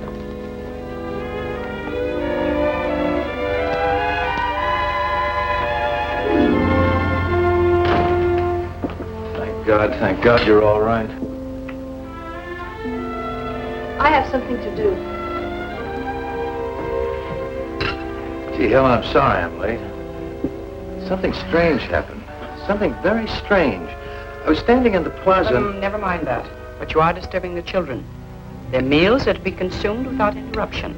I don't blame you for being sore, but I'll make it up to you. Tomorrow night we'll have an early dinner at the steakhouse. Then we'll take the kids to the drive-in movie.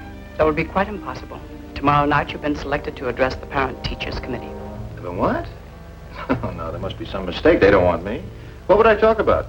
How Jimmy's team lost the Little League championship last year? The subject of your address has already been selected for you. The theme will be how the new communistic life benefits children. Now, wait a minute. What if I don't want to talk about that? What if I don't want to talk at all? I would advise you not to object. Recently, the party learned that you were on the debate team while in school. They were very disturbed that you kept this fact a secret from them. Experienced speakers are needed by the party. They'll make very good use of you. Sergeant, check the kitchen. You look in the back. I'll be upstairs. Hey! What is this? Where do you think you're going? We have no time for explanations. Already we are 15 minutes behind schedule. I don't care who sent your why. But you're not going to take another step until I see your warrant. Warrant? We need no warrant. As a member of the Young Communist League, your daughter has volunteered for farm work. She's to be transported immediately. The truck is waiting outside. Now, wait a minute. Let me get something straight. You say my daughter volunteered? That is correct. Here's the signature. Requesting transport to the People's Collective. Signature on that piece of paper is false. And everything you've said is a lie because my daughter would never leave here of her own free will. Sergeant! You've got no right to be in this house. I'm going to give you just 10 seconds to get out of here.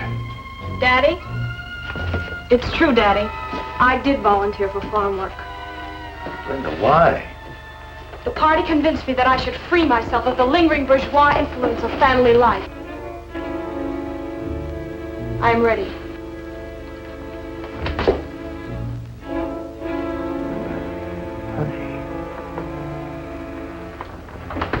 Do not interfere. It is for my own good. And Comrade Donovan, do not think that your deviationist remarks shall be overlooked. They will be reported to the proper authorities.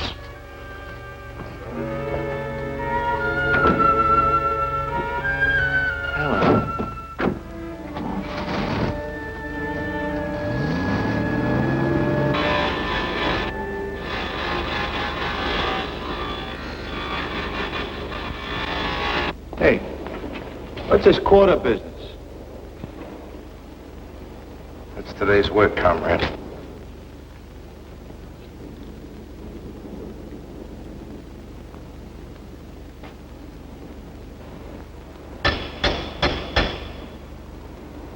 Hello, Pete. Having a little trouble. Bertha doesn't seem to be in a working mood. The lake must be fixed immediately. You have a quota to fulfill. If you fail, we'll all be held responsible. I'm doing the best I can. Quota or no quota. I can't do anything till I get this fixed. Well, then I advise you work during your lunch hour. The quota must be met, and Comrade Commissar isn't interested in excuses. Yeah, I overslept. The kids get off to Sunday school all right? Well, it's a beautiful day. As soon as they get back from Sunday school, why don't we all pile into the car and go over... Hey, what is this? Someone going on a trip? You could call it a trip. Actually, the children are going away to a state school. Now, wait a minute. Wait just a minute. I don't know what's happened to you or what they've done to change you, but you're not going to send these kids away. Oh, she's not sending us away. It was our idea. We learned in school that home life does not encourage the growth of the collective character which the party wishes to develop in its young people. It's your fault. You should have spent more time training us to think along party lines. As a member of the Young Pioneers, it will be my duty to report you. Now, you better listen to me. All of you. I don't want to hear any more talk about state schools and party lines and collective character and deviationism. This is going to be a family again, and I know just where to start. You two are going to Sunday school, and you're going right now. Mommy, tell us! No use to argue. Mom! This time, I'm going to overrule the party. Come on. Dad! They've been poisoning you kids with those lies long enough. Now you're really going to find out what the truth is all about. We tried to tell you, Dad, but you wouldn't listen. There is no more Sunday school. Please take us home now, Daddy. Everybody's looking at us.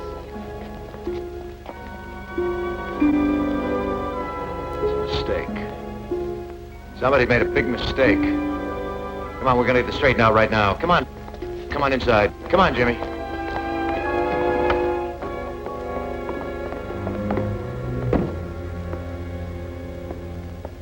What's happened? What have they done? Keep your voice down, comrade. Otherwise, I shall have to report you.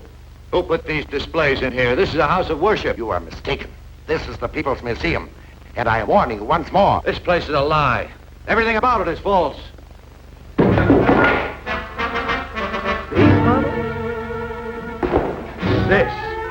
This was not invented by a Russian. The man's name was Bell, Alexander Graham Bell. And he was an American. Get that, comrade. Everything on this table is as phony as the town. The rotten system you call communism.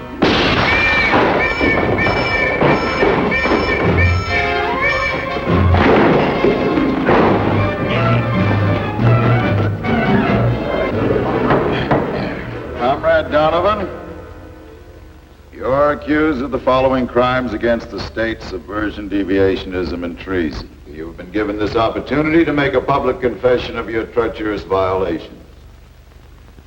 Just a minute. This is supposed to be a trial. Who says I'm guilty of anything? Where's your proof? The state needs no proof. It is up to you to prove your innocence. How can I prove my innocence if I don't know what I'm accused of? Subversion against whom? Deviationism from what? Treason against what government? The prisoner has been given his opportunity to confess. I ask now that he be sentenced. Now, wait a minute. You've got to listen to me.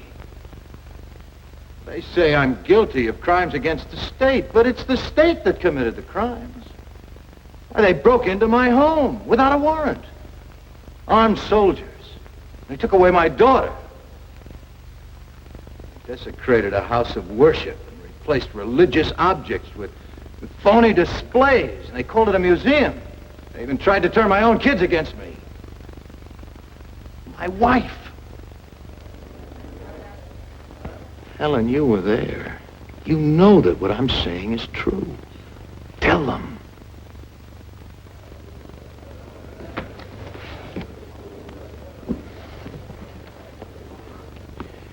Mrs. Donovan, this document contains your signed statement. It proves that your husband tried to turn your children against the communist state. Is the statement true? Yes. Lieutenant Martin, Comrade Kucheznov, Comrade Malenko. These documents contain your signed statements. They prove that Comrade Donovan is guilty of deviationism and treason. I want you to tell the court if these statements are correct. I will ask you each in turn. Comrade Kucheznov. Yes, the statement is true. Comrade Malenko. True. Lieutenant. The statement's true.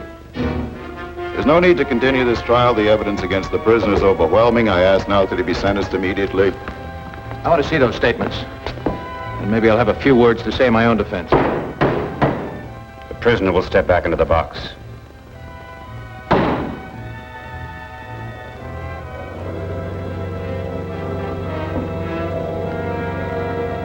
There is no need to examine the statements of the witnesses. The prisoner stands condemned by his own words. He has challenged the supreme authority of the state. He has questioned its practices and its decisions. And by these actions, he has proved himself to be a dangerous enemy to the proletariat. And he must be treated as such, as an ugly remnant of a diseased bourgeois class. He must be eradicated before the contagion can spread.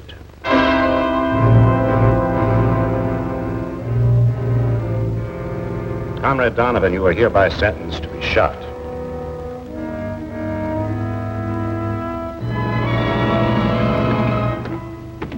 Comrade Donovan. Comrade Donovan, do you know why you're here? I can guess. Do you have any last requests? Yes. We really need these? I don't think I'll be going anywhere. Nevertheless, I'm afraid they're necessary. Comrade Donovan, you've been convicted of crimes against the supreme communist government. Being an enemy of the state, you must be liquidated. I have been commissioned to carry out your sentence. What, no firing squad? I'm afraid not. However, as a last favor from the government, you are hereby granted one final chance to confess your crimes. If you wish, a recorder will be summoned to take down your statement. I have a statement to make, all right, but you can deliver it. You just tell your government that someday its own people are going to get wise to it. Someday there's going to be enough holes in that iron curtain that all of your people will be able to escape to freedom. You'll never be able to build a wall strong enough to hold them. One of my own countrymen once said, you can't fool all of the people all of the time. Believe me, you communists can't keep fooling the entire world. You can't even keep fooling your own people.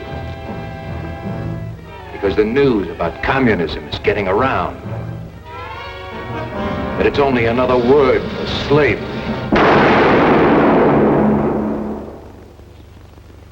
Don't worry, Jerry. That bullet will never reach you. Because it's time to bring you back from your red nightmare. What you have seen is not entirely fiction. Greater brutality is taking place right now in countries which have been swallowed up by the communist machine. We know that Jerry is waking. Let's see if his dream has impressed him.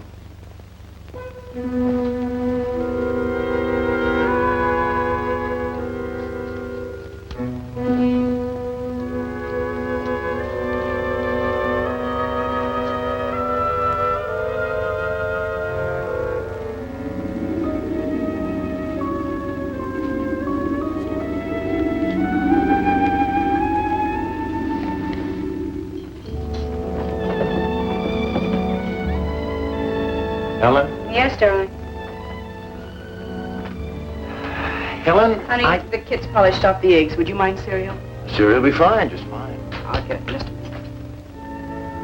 Good morning.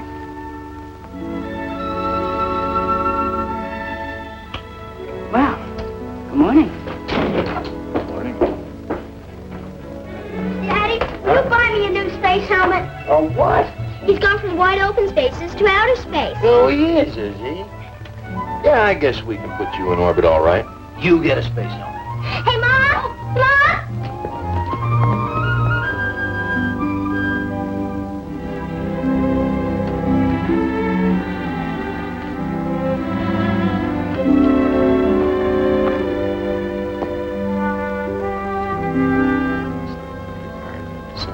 Hello there. Hi, Daddy. Hi, Mr. Donovan. Bill? If you two kids don't have this car in shape by now, I don't think you ever will. Well, if you'd like to talk some more about that marriage business, you better catch me while I'm in a good mood. Oh, Daddy. We've got something to tell you. Now, you haven't run off. No, that we haven't done. But we have decided to wait. Not 5 years, mind you. But at least I've finished my hitch in the service. That's a wise decision, Bill. Yes, indeed, I think that's a very wise decision. How about some breakfast? Good idea. Let's go.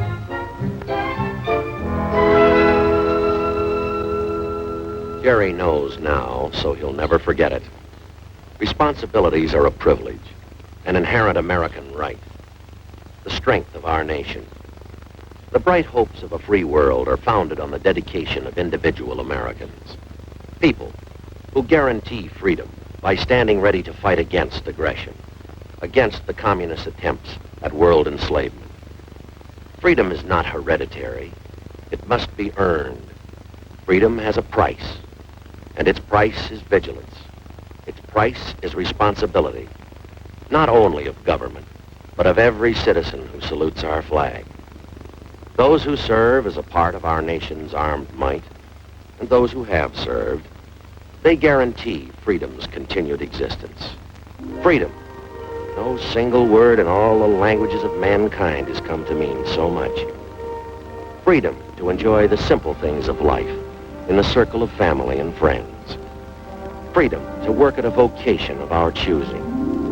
To vote in open elections for the candidate we believe best qualified. To come, to go as we please. Freedom to own property. To enjoy the priceless heritage of life, liberty, and the pursuit of happiness. To marry and raise a family with belief in the dignity of the human spirit. To study in the field of our choice. To speak our beliefs. To worship God. These freedoms that spell America. They represent a way of life that has become the farthest advancement of mankind on this planet. To prevent communism from consuming the entire free world, there stands but one man. That man is you.